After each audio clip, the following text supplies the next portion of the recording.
Superman saves the day again. September 11th, 2001. Two planes, each with around 90 passengers, crashed into the Twin Towers.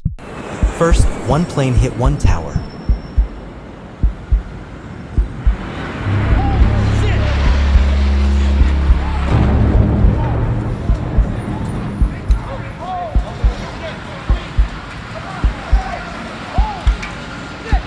And as that first plane crashed, everyone around the building, all the people inside, all the TV channels, went into full-on panic mode.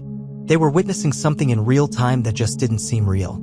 Every news station started covering it immediately. No one had seen anything like this before. I'm calling it an accident because, at that point, that's what people thought it was. A tragic accident. Some even guessed that maybe the pilot had a heart attack or lost control, which caused the crash. For America, and really for the whole world, it was a disturbing and shocking moment. People were stunned, and the whole thing was being shown live on TV. And then, the second plane hit the second tower. That second crash, the entire world watched it happen live.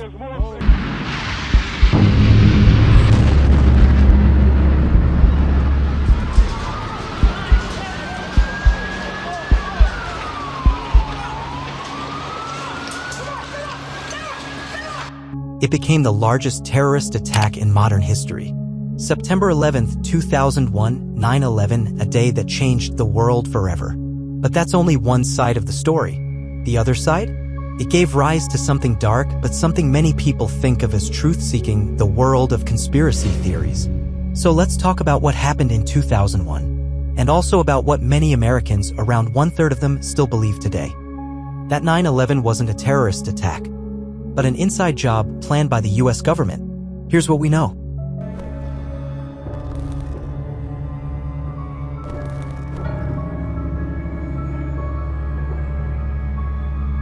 Osama bin Laden, the leader of the terrorist group Al-Qaeda, planned to strike America.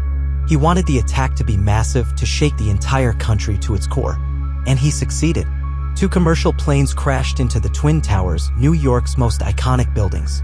But it wasn't just those two planes. There were two more planes. One of them crashed into the Pentagon, and the other, many believe, was heading for the White House. That fourth plane crashed early before reaching its target. Now here's where the world's biggest conspiracy theory starts. After the two planes hit the towers, both buildings caught fire.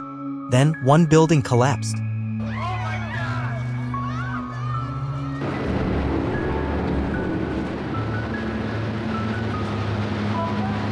And shortly after, the other one came down too.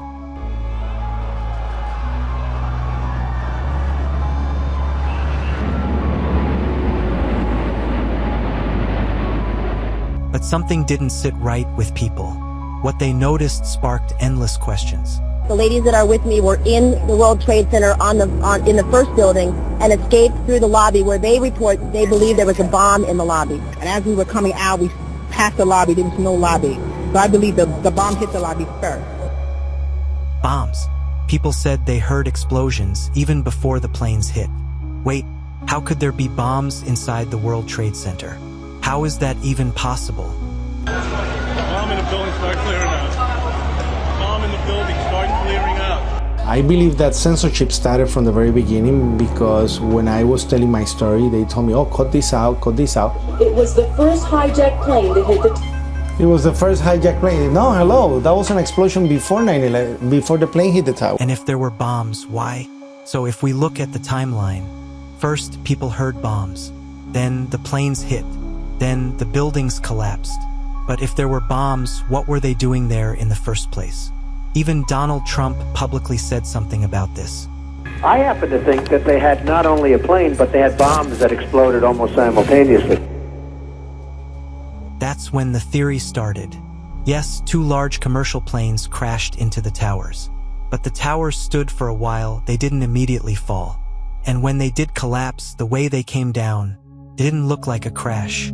It looked like a controlled demolition. What does that mean? When old buildings are torn down, demolition crews use explosives, often TNT, placed at the structural joints of a building. They blow them in a specific sequence, and the building collapses straight down. The bomb hit the lobby first. That's exactly how the Twin Towers came down, which led people to believe this wasn't just a crash. It was planned demolition. Because let's be honest, terrorists can't quietly plant explosives inside one of the most secure buildings in the country. Not for weeks or months, and time it so perfectly. So the theory says the US government did it. Why? Because they wanted a reason to go to war with Afghanistan and then Iraq. And what better reason than the biggest terrorist attack in US history, right in New York City. 2 planes crashing into the most iconic towers, and both buildings collapsing. That's all the excuse they needed. Later, officials explained that the jet fuel from the planes caused extreme fires, which weakened the building's steel structure. And that's why they collapsed. But many people still call BS. Just look at the way the towers fell. It doesn't seem likely that burning fuel could take down a building from the top to the very bottom. It really looks like a planned demolition. The gas pump to turn the book, it was supposed to be coming from the city, folks stepping out of bodegas and stores. Some even point to visible explosions coming out of the building while it collapsed. Now you might be thinking, who even believes all this stuff? Well, here's a crazy detail. Larry Silverstein, a businessman, leased the Twin Towers for 99 years, just 2 months before September 11th. Out of nowhere, he added terrorism insurance to the policy. And after September 11th, he filed a claim and got paid double. Because it was considered 2 separate attacks, one for each plane. That one fact alone gave this theory a huge push. People started saying maybe it really was planned. If we debate whether the government was involved or not, all these things start making a strange kind of sense. But what I'm about to tell you next, it might really mess with your head. There's another theory, that the US government gained something massive from 9/11. The power to spy on anyone, anytime. This happened through the Patriot Act passed shortly after September 11th. Under this law, the US government could now place millions of cameras in major locations. Spy on any individual without needing a reason. Before September 11th, the government couldn't do this without serious legal challenges. But after the attacks under the Patriot Act, they could do anything. They had total control. Now some people believe 9/11 wasn't just planned in a few months. If it was planned by the government, it could have been in the works for 20, 30, even 40 years. That's where the idea of predictive programming comes in.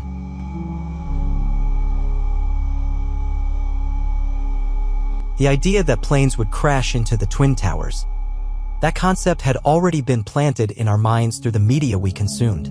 TV shows, cartoons, movies, posters. Over decades, we were being shown these images over and over, so that when it finally happened, we didn't freak out completely. It was already somewhere in our subconscious. Go look, it's out there.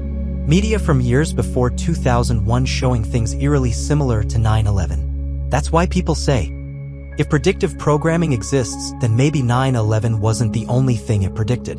Maybe there are other ideas already planted in our minds, things we haven't even noticed yet, but will make sense when they actually happen. And in that moment, we'll go, wait, was that also predictive programming? Because almost everything we consume in the media, we've probably seen it before. We just didn't realize it.